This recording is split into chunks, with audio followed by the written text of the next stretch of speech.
So far we've met David, an ordinary boy who with God's help defeated a giant. And Ruth, a young woman who left everything that she knew and trusted God to make a way for her. Today's hero comes before David and before Ruth in the Bible, and his name is Gideon. Our story starts at a time when Israel was being ruled over by a people called the Midianites. Now, the Midianites were pretty cruel, and so the people of Israel had made hiding places and were hiding away from them.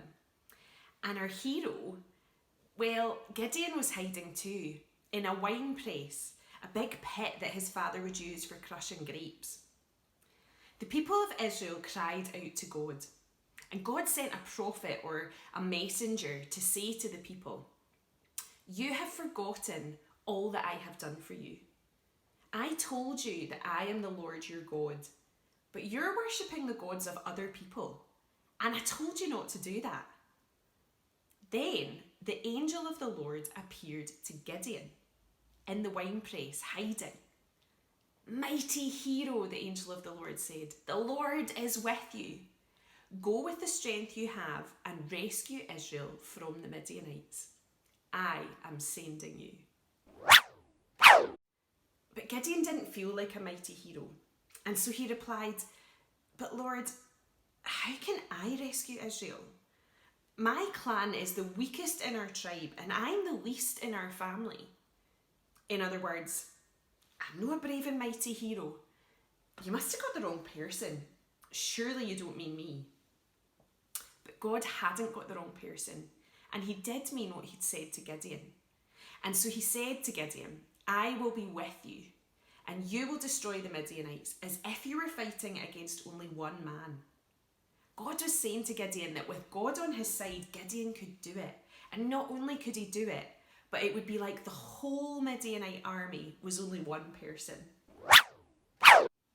But Gideon still wasn't sure, and so he asked God to give him a sign.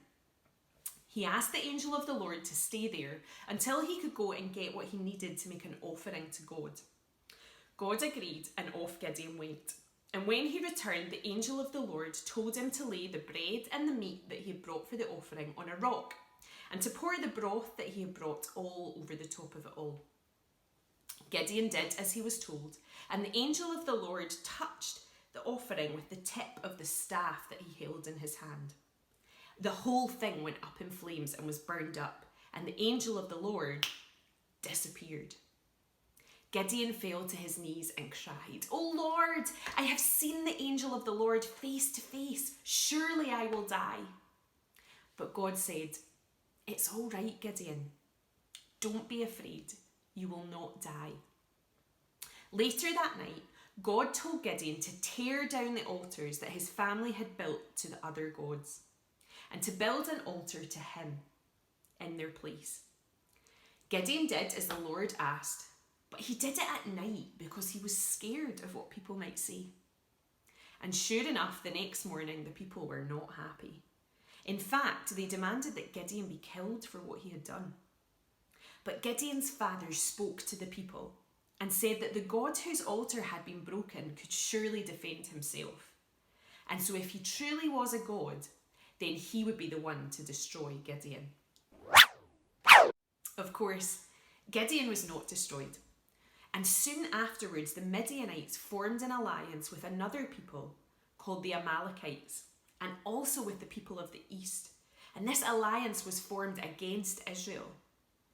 God worked through Gideon, and Gideon blew on a ram's horn, making a huge sound to call the men of Israel to arms and to raise up an army.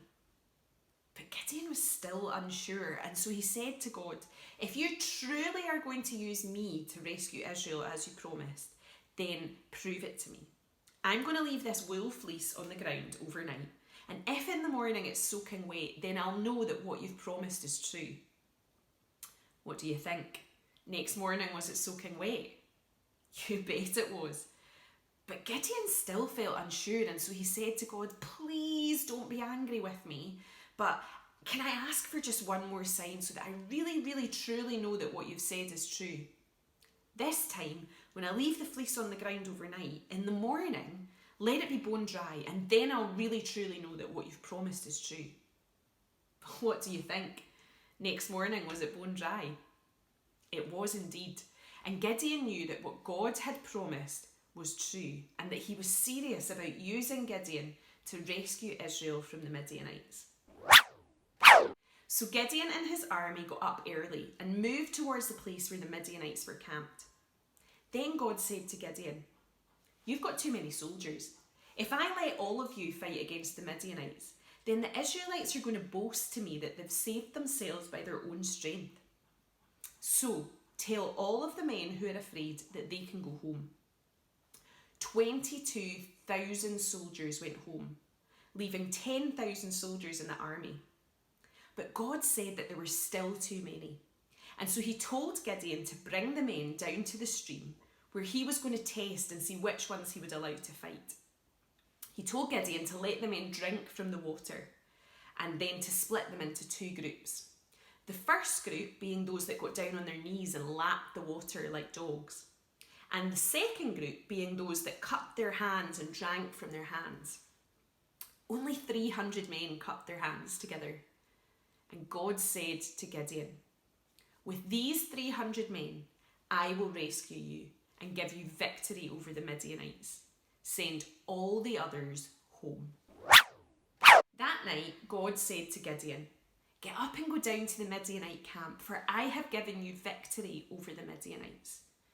But if you're afraid to attack, then take your servant and go and listen to what the Midianites are saying. Then you'll be greatly encouraged, and then you'll be eager to attack."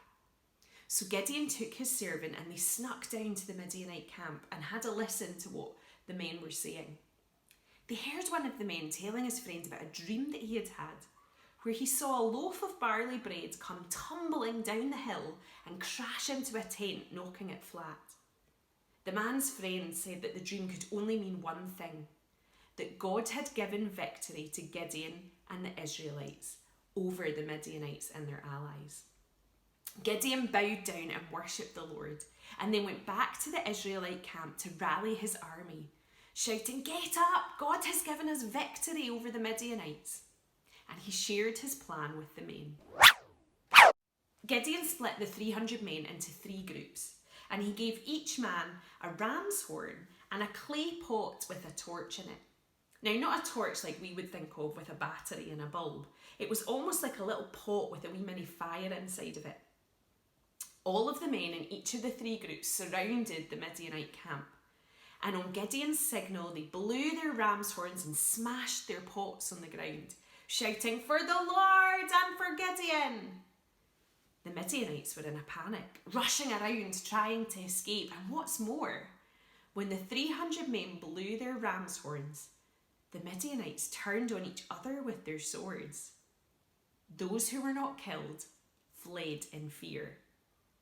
God had done as he had promised and used Gideon to rescue the Israelites from the Midianites. Gideon was indeed a hero of faith, but he maybe isn't what we would expect of a hero, is he? There were lots of parts of the story where Gideon was scared or unsure. Do you remember that we said heroes of faith are ordinary people who God used in extraordinary ways? Well, Gideon was certainly an ordinary person, wasn't he? But God used him in an extraordinary way. It seems that trusting God isn't about not being scared or unsure. It's more about following God even when it's scary and uncertain. All of our heroes have done that, haven't they? They've all faced scary and uncertain things, but trusted God to make a way for them. And we're facing scary and uncertain times just now too, aren't we? Perhaps we can trust God to make a way for us, just like Gideon and Ruth and David. See you next time.